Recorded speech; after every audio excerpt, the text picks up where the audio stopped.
بسم اللہ الرحمن الرحیم۔ چہل حدیث کا سلسلہ چل رہا تھا، اس میں ہم نے حدیث نمبر 30 الحمدللہ پڑھ لی، اور اس کے ضمن میں 2 قرآن پاک سے آیات مبارکہ بھی ہم نے ترجمہ تفسیر کے ساتھ دیکھ لی۔ آج ہم پہلی حدیث مبارکہ پڑھیں گے، جس کا تعلق حدیث نمبر 30 کے ساتھ ہوگا۔ چنانچہ صحیح مسلم کی حدیث ہے، کتاب الایمان، حدیث نمبر 290۔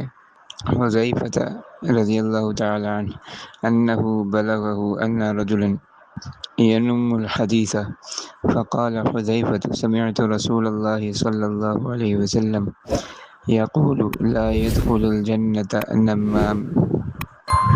یہ حدیث مبارکہ مسلم شریف کتاب الایمان حدیث نمبر 290 پر موجود ہے۔ حضرت ابو وائل سے روایت ہے، اور وہ حضرت حذیفہ رضی اللہ تعالیٰ عنہ سے روایت کرتے ہیں کہ ان کو پتہ چلا کہ ایک آدمی لوگوں کے درمیان چغلی کرتا ہے، تو حضرت حذیفہ رضی اللہ تعالیٰ عنہ نے فرمایا کہ میں نے رسول اللہ صلی اللہ علیہ وسلم کو یہ فرماتے ہوئے سنا ہے کہ آپ نے فرمایا لا يدخل الجنة نمام، کہ چغل خور جنت میں داخل نہ ہوگا، یعنی چغلیاں کرنے والا، ادھر کی بات ادھر لگانے والا جنت میں داخل نہیں ہوگا۔